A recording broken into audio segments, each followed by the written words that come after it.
الحمد لله وكفى وسلام على عباده الذين اصطفى أما بعد أعوذ بالله من الشيطان الرجيم بسم الله الرحمن الرحيم يا أيها الذين آمنوا أطيعوا الله وأطيعوا الرسول وأولي الأمر منكم فإن تنازعتم في شيء فردوه إلى الله والرسول صدق الله العظيم. اللهم صل على محمد وعلى آل محمد كما صليت وسلمت وباركت على آل إبراهيم إنك حميد مجيد.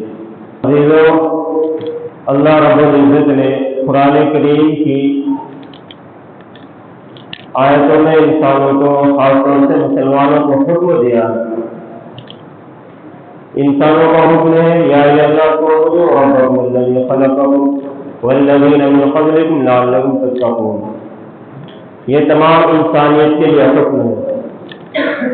یا ایھا الناس انا خلقناکم من ذکر وانثى وجعلناکم شعوبا وقبائل لتعارفوا ان اکرمکم عند اللہ اتقاکم.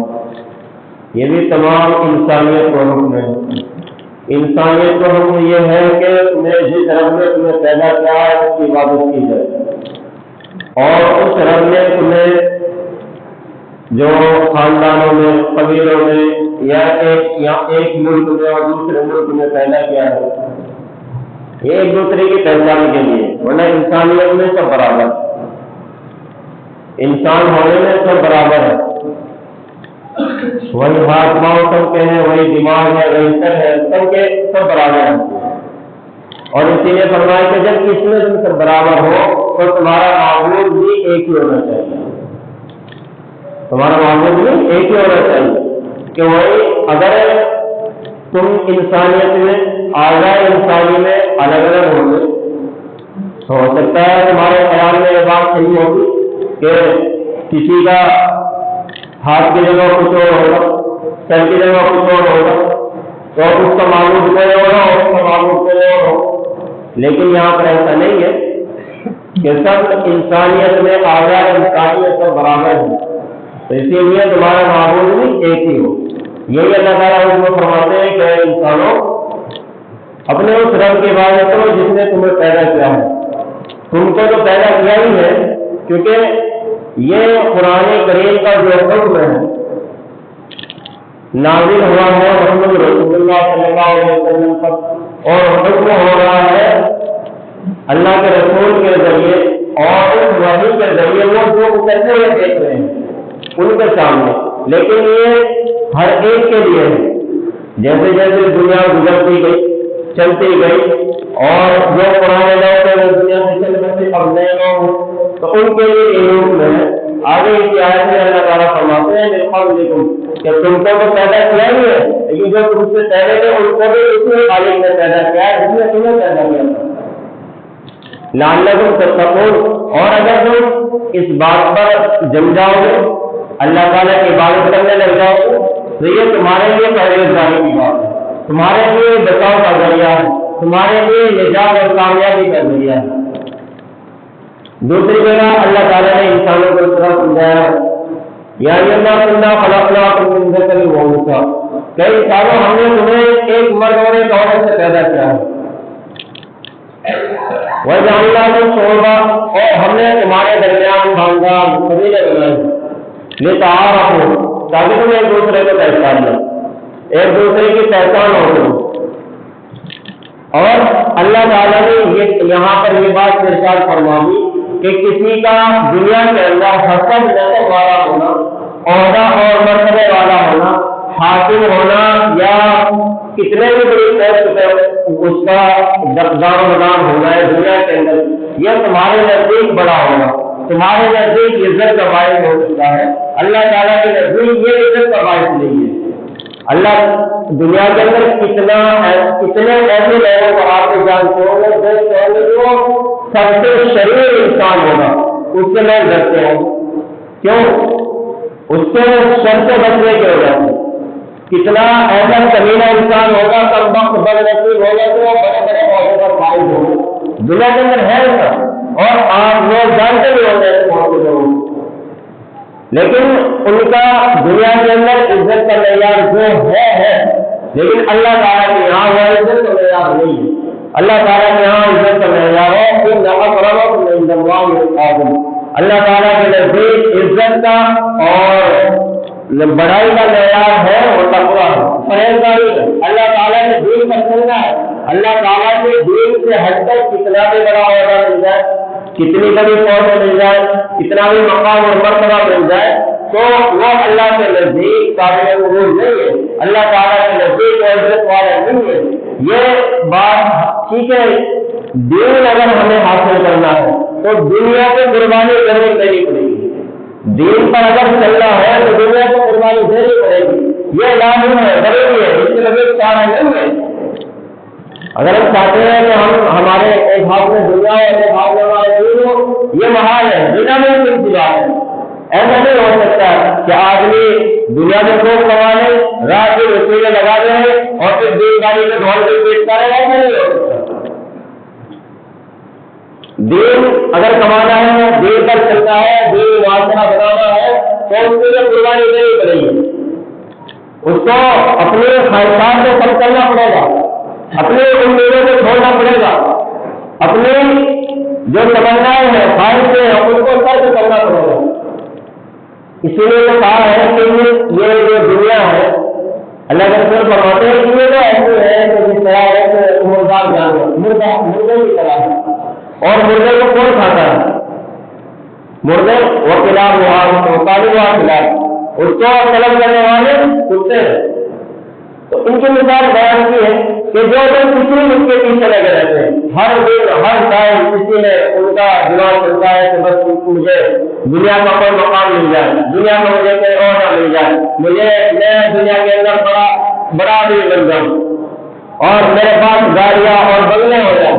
اگر ہر ٹائم یہی دماغ میں ہے تو اور اپنے آپ کو دیندار میں قائم کرنا چاہتا ہے، دینداری انسان کی کہاں ہوتی ہے؟ دینداری انسان کے دل کے اندر ہے، دل سے دینداری ہے، دل اگر دیندار ہے تو ان کے اعمال کو ظاہر کرنے کی ضرورت نہیں ہے۔ اور دنیا میں کامیابی کا مدار کیا ہے؟ دنیا میں کامیاب ہونا ہے اس کا مدار یہ ہے کہ اجتماعیت ہو، اجتماعیت ہو، یہ دنیا میں کامیابی کا مدار ہے۔ اگر ہمیں سفرتا والی اور صرف اپنا خیال ہے تو پھر ہم دنیا میں کامیاب نہیں ہو سکتے۔ دنیا دار الاسباب ہے اور اسباب جب ایک جگہ اکٹھے ہوں گے تب جا کے کامیابی حاصل ہوگی۔ اور آخرت کے لیے انفرادی عمل کی ضرورت ہے، آخرت کے لیے تعجب گزار بننے کی ضرورت ہے، آخرت کی کامیابی کے لیے وہ اعمال جو جماعت میں ہٹ کر کرنے ہوتے ہیں ان کی ضرورت ہے۔ ایک انسان ہے وہ کوشش کر رہا ہے کسی کام میں، کرتا رہے تو لوگ اگر اس کا ساتھ نہ دے، کسی برائی کو ختم کرنے میں لوگ اگر اس کا ساتھ نہ دے، اللہ تعالیٰ اس کو ساتھ دے گا، آخرت میں وہ ضرور کامیاب ہوگا۔ دنیا میں کامیاب نہیں ہوا کوئی مسئلہ نہیں ہے، لیکن آخرت میں وہ کامیاب ہے۔ لیکن یہ اللہ تعالیٰ نے ہمیں ایک آیت میں یہ بات ارشاد فرمائی ہے کہ ایمان والو تم کدھر جا رہے ہو، تمہیں کس طرف چلنا چاہیے، تمہیں کہاں جانا چاہیے؟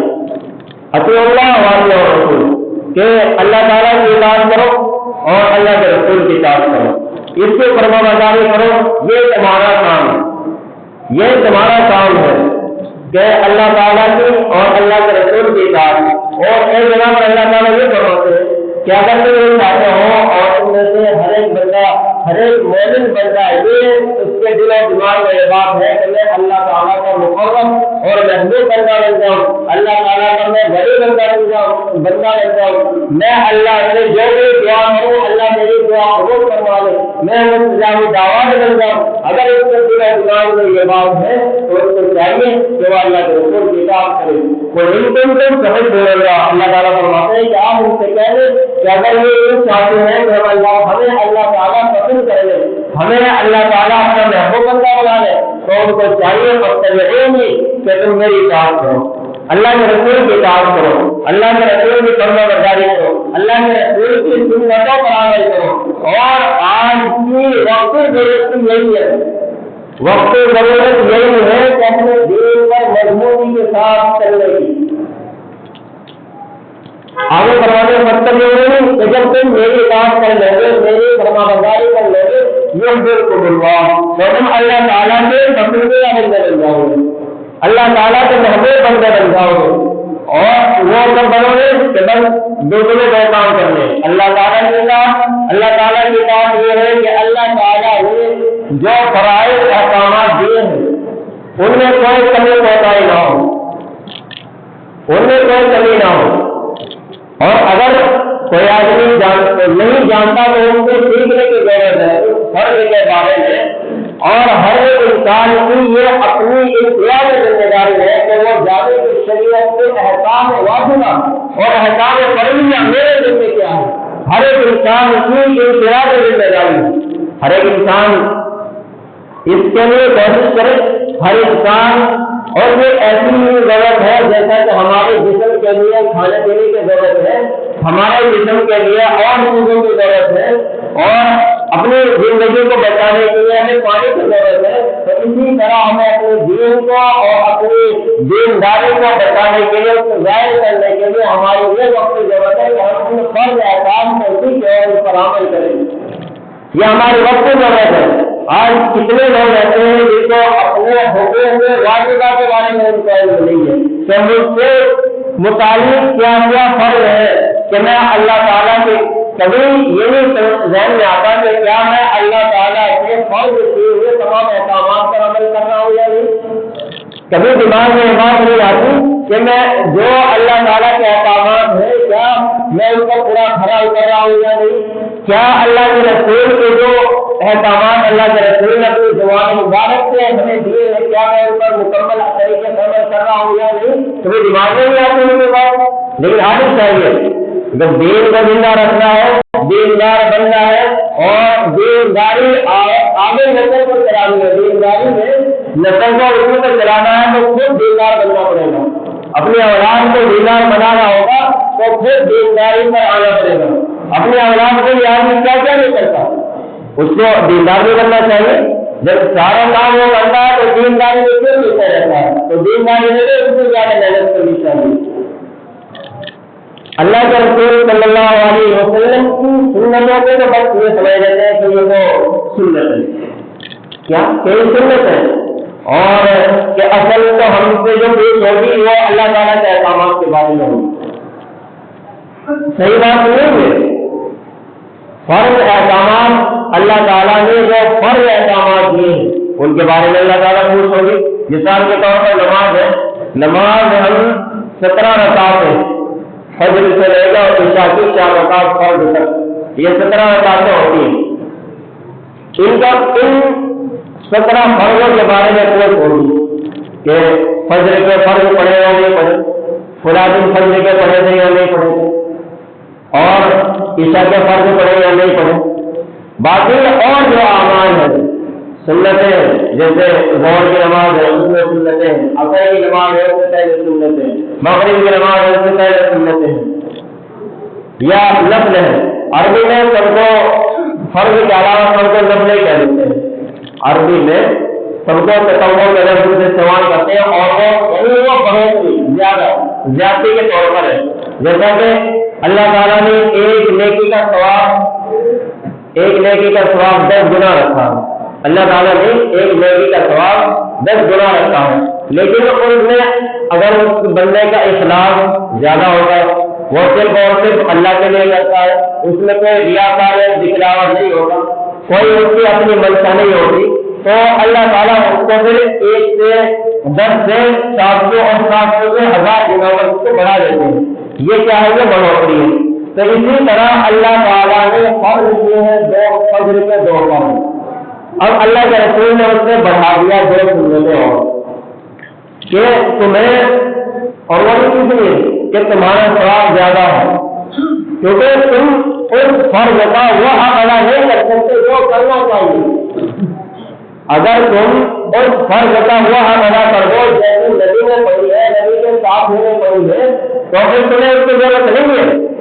لیکن ایک انسان ہے اور وہ نہ جانے کس نے غلطیاں کرتا ہے دن بھر میں، تو کیا وہ اس فرض نماز کو اس طریقے پر پڑھ سکتا ہے؟ بالکل نہیں پڑھ سکتا۔ تو اسی لیے اللہ کے رسول نے خود ارشاد فرمایا ہے کہ لوگوں فرض کے بعد نوافل سنت کا بھی اہتمام کیا کرو. کیونکہ آگے جو میدان حشر قائم ہوگا وہاں پر نماز کے بارے میں مجھے صرف ایک فرض کے بارے میں، اسی طرح اور دوسرے فرائض ہیں ان کے بارے میں نہیں کرنا ہے. زکات ہے، زکات کے بارے میں بھی ایسا ہی ہے. روزہ فرض ہے اور ٹھیک ہے، لیکن اس کے علاوہ آدمی کبھی بھی رکھ سکتا ہے نفل روزہ. اللہ کے رسول نے اس کا طریقہ بھی بتا دیا کہ کم کم رکھ سکتے ہو. اللہ کے رسول نے وہ خود رکھتے ہیں اور ان کو رکھنے کی ترغیب اس طرح پر تو دے گی کہ ہاں تو کہ اگر کسی کو اپنی نفسانی خواہشات کم کرنی ہو تو وہ روزہ رکھے. یہ اس طرح سے اللہ کے رسول نے لوگوں کو سمجھایا ہے. بتاؤ کہ تم ایسا کر سکتے ہو، لیکن اللہ کے رسول نے فرض روزے کے علاوہ کسی اور روزے کا پابند نہیں بنایا. اسی طرح یہاں نماز کا مسئلہ ہے کہ اللہ تعالیٰ نے دو فرض فجر کے، 4 ظہر کے، 4 عصر کے، 3 مغرب کے، 4 عشاء کے، یہ 17 رکعتیں ہیں، ان کا پابند بنایا ہے. اور حضرت علی رضی اللہ تعالیٰ بڑے جلیل القدر صحابی ہیں، خلیفہ چاروں میں، ان سے کسی نے پوچھا کہ انسان مجبور ہے یا انسان مجبور نہیں ہے؟ انسان مجبور ہے یا مجبور نہیں ہے؟ کہنے لگے کہ اپنی ایک ٹانگ اٹھاؤ، اپنی ایک ٹانگ اٹھاؤ. اس نے اٹھا لی، کیا دوسری کی اٹھا لو؟ تو کوئی نہیں اٹھا سکتا. اگر اٹھائے گا تو گرے گا، کوشش کرے گا تو گرے گا. کہ بس یہی دین اسلام کا معاملہ ہے. دین اسلام کا معاملہ یہی ہے کہ انسان نہ مجبور ہے اور نہ مجبور اختیار ہے، نہ مجبور مختار ہے کہ وہ بالکل اس کو مجبور کر دیا گیا، ایسا بھی نہیں ہے. اور ایسا بھی نہیں ہے کہ اس کو بالکل چھوڑ دیا گیا تو جو جائز ہے. بس جس طرح تم ایک کام اٹھا سکتے ہو اسی طرح دوسری نہیں اٹھا سکتے. تو تمہارے دین کا معاملہ یہی ہے. ہماری کامیابی دین میں ہے، یہ آج نہیں تو کل ہمیں سمجھ آ جانی چاہیے. ہماری کامیابی اگر ہے تو وہ دین میں ہے، اور اگر ہمیں دوسرے لوگوں کی کامیابی نظر آتی ہے دنیا کے اعتبار میں تو وہ کامیابی نہیں ہے، وہ کامیابی نہیں ہے. یہ کوئی کامیابی نہیں ہے کہ جس نے ہمیں بنایا اس کے خلاف ہم جا کر عبادت کرنے لگ جائیں. ٹھیک ہے، ہمیں دنیا میں منفعت حاصل ہو سکتی ہے، اور یہ بات اللہ تعالیٰ نے کتنی جگہ بتائی ہے انسانوں کو. وما هذه الحياة الدنيا إلا لهو ولعب يا أيها الإنسان ما غرك بربك الكريم الذي خلقك فسواك فعدلك وما الحياة الدنيا إلا متاع. کہ یہ دنیا میں جو زندگی ہے یہ بہت تھوڑا سا سامان ہے، تھوڑا تو اس سے فائدہ اٹھا سکتے ہو. متاع قلیل، کہ تھوڑا سا فائدہ اس سے اٹھا لو تم. اور فائدہ کیا ہے؟ دنیا میں انسان کمائے اور کھائے ہوئے لے جائے، لیکن اسراف سے بچے، فضول خرچی سے بچے. فضول خرچی کے بارے میں اللہ تعالیٰ نے فرمایا ہے ان المبذرین کانوا اخوان الشیاطین، کہ جو فضول خرچی کرنے والے ہیں، اسراف کرنے والے ہیں، وہ شیطان کے بھائی ہیں. وکان الشیطان عدوا، وکان الشیطان للانسان عدوا، اور انسان اور شیطان انسان کا ملا ہوا ہے. اللہ تعالیٰ فرماتے ہیں جگہ پر یا الذین آمنوا لا تتبعوا خطوات الشیطان، کہ انسانوں، اے ایمان والوں، شیطان کے نقش قدم پہ نہ چلو، اس سے پیچھے نہ چلو. کیوں؟ انہ لکم عدو مبین، وہ تمہارا کھلا ہوا دشمن ہے، وہ تمہارا کھلا ہوا دشمن ہے. جو دنیا میں یہ چکر رونق اور جو بھی ہمیں نظر آتی ہے، اس کے بارے میں اللہ تعالیٰ کیا فرماتے ہیں؟ زُيِّنَ لِلنَّاسِ حُبُّ الشَّهَوَاتِ مِنَ النِّسَاءِ وَالْبَنِينَ وَالْقَنَاطِيرِ الْمُقَنطَرَةِ مِنَ الذَّهَبِ وَالْفِضَّةِ. بہت ساری باتیں اللہ تعالیٰ نے ساتھ میں بیان کی ہے کہ لوگوں کے لیے مزین کر دیا جائے، لوگوں کے لیے خوشبو بنا دیا جائے. حب الشہوات، خواہشات کو پورا کرنا ان کو محبوب ہو گیا، تمناؤں کا پورا کرنا ان کو پسند ہے، لمبی لمبی امیدیں کرنا ان کو پسند کر دیا گیا. ان کو پسند ہے کہ ان کے بیٹے ہوں، ان کو پسند ہے کہ ان کے بہت سارے گاڑیاں اور سواریاں ہوں. میرا الزام والفضہ، سونا اور چاندی کو بہت پسند ہے. کون پسند نہیں کرتا؟ سب پسند کرتے ہیں. والخیل المسومۃ والانعام، اور نشان لگے ہوئے گھوڑے. آج کل گھوڑے نہیں ہے تو بڑی بڑی گاڑیاں، تو وہ پسند ہے. والانعام، اور بہت سے جانور یہ انسانوں کو بڑے پسند ہیں، کیونکہ اب انسان اتنا ان جانوروں میں نہیں رہتا. لیکن جس وقت قرآن کریم نازل ہو رہا تھا، یا ایک وقت ایسا بھی آئے گا، اللہ کے رسول نے جو بتایا ہے وہ بالکل باہر ہوگا کہ جیسا یہ دین جہاں سے شروع ہوا قرآن کریم سنت ویسا وہ پہنچ جائے گا. جیسا دین شروع ہوا تھا اور جیسا جب یہ بالکل اجنبیوں کی طرف آیا تھی تو اس میں یہ سنت ویسا بھی ایسے ہو جائے گا جیسا اجنبی. کیوں؟ کیونکہ لوگ اس کو عمل کرنا چھوڑ دیں گے، اس کو سمجھنا اور سمجھانا چھوڑ دیں گے، تو پھر یہ ایسا ہی ہو جائے گا. تو اس دن آنے سے پہلے ہمیں تیاری کرنی ہے اس دن کی کہ اللہ تعالیٰ ہمارے دین کو بھی باقی رکھے، ہماری نسلوں میں دین باقی رکھے، ہمیں اعمال پر باقی رکھے، ہمیں اپنے دین کو سمجھنے کی اور سمجھانے کی صلاحیت عطا فرمائے کہ ہم اپنے دین کو جب اچھا کہتے ہیں تو اچھا ہونے میں ہمارے جسم پر ظاہر ہو. وہ دین ہمارا اچھا ہونے میں صرف زبان پر نہ ہو بلکہ ہمارے جسم میں ظاہر ہو.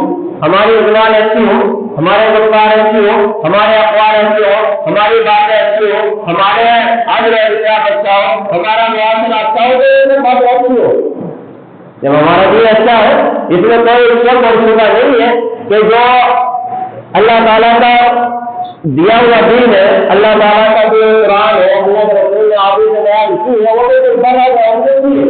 اس میں کوئی کمی، کوئی پیداوار، کوئی تجویز، کوئی شک نہیں ہے.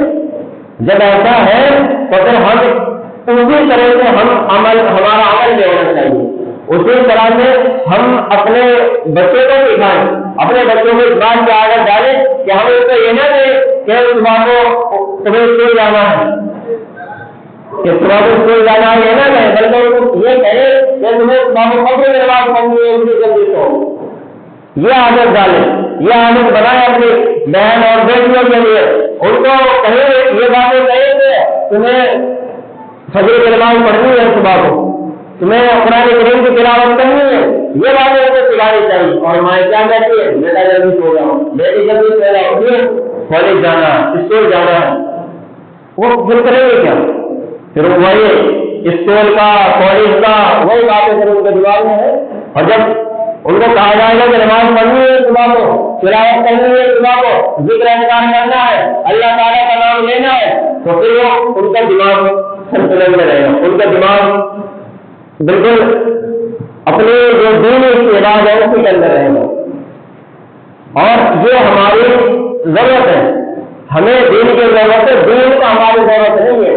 ہم اگر نہیں کریں گے تو پھر کوئی اور اس کو اپنا لے گی. اور ایسا نہ جانے کتنے واقعات ہمارے سامنے آتے رہتے ہیں. اور آج کل ایک سوشل میڈیا کا پلیٹ فارم میں بالکل کھلا ہوا ہے، وہاں کچھ بھی ہم سرچ کر کے دیکھ سکتے ہیں کہ کہاں کے لوگوں نے اسلام قبول کیا، کون لوگ اسلام کی طرف رغبت کر رہے ہیں، کون اسلام سے کون لوگ اسلام سے پیچھے ہٹ رہے ہیں. یہ سب ہمارے سامنے ہے. آج تک بالکل دنیاوی آئینے کی طرح صاف شفاف ہے کہ جو چاہے جو چاہے دیکھ لیں. اب ہمیں جو دین دیا گیا ہے ہمیں اس کی قدر نہیں ہوگی تو پھر اللہ تعالیٰ اس دین کو ان کے پاس پہنچا دیں گے. ہمیں خبر تک نہیں ہوگی کہ ہمارا دین ہمارے دلوں سے کب نکل گیا، ہمیں خبر تک نہیں ہوگی. ہمیں خبر تک نہیں ہوگی کہ ہم دین کو کب چھوڑ چکے. تو اسی لیے اس وقت جانے سے پہلے اس دین پر عمل کرنا ضروری ہے، اس کو سیکھنا ضروری ہے. اس کے لیے جان لگانی پڑے تو جان لگانا، اس کے لیے مال لگانا پڑے تو مال لگانے کی ضرورت ہے. اور آنے والی نسلوں کے لیے ضرور ایسا کام کریں کہ وہ ان کو سب بات کر کے ہاں ہمارے بڑے ایسا کر کے گئے، ہمارے بڑوں نے ہمیں دین سکھایا ہے. دارالعلوم جس وقت بنا اس وقت یہاں ادھر ہمارے علاقے میں کوئی ایسا معیاری مدرسہ نہیں تھا، لیکن اس کے بعد اسی ٹائم علی گڑھ یونیورسٹی بھی بنی تھی اور اسی کے آس پاس بنی۔ یہ دو باتیں ہیں، بس میں بات بتا کر اپنی بات کروں تو لیکن اس کے بعد دارالعلوم جیسے نہ جانے کتنے مدرسے بن چکے اور اس سے بڑے بڑے بن چکے، بہت مدرسے بن چکے، لیکن یہ ان لوگوں کے لیے بہت ہی بدقسمتی کی بات ہے، بدبختی کی بات ہے کہ وہ علی گڑھ مسلم یونیورسٹی جیسی کوئی اور یونیورسٹی قائم نہیں کر سکے، کوئی ہے نہیں اس طرح کی نہیں قائم کر سکے۔ تو یہ بڑی کمی کی بات ہے کہ اگر ہم اسی میں لگے ہوئے تھے تو کم سے کم ایسا بھی کر کے جاتے، دعوے والوں کو لوگ یاد رہتے تھے لیکن ان کے بارے میں کیا کہیں یہ کہنے جو لوگ رہے ہوں گے۔ اللہ تبارک و تعالیٰ عمل کی توفیق عطا فرمائے، ہمارے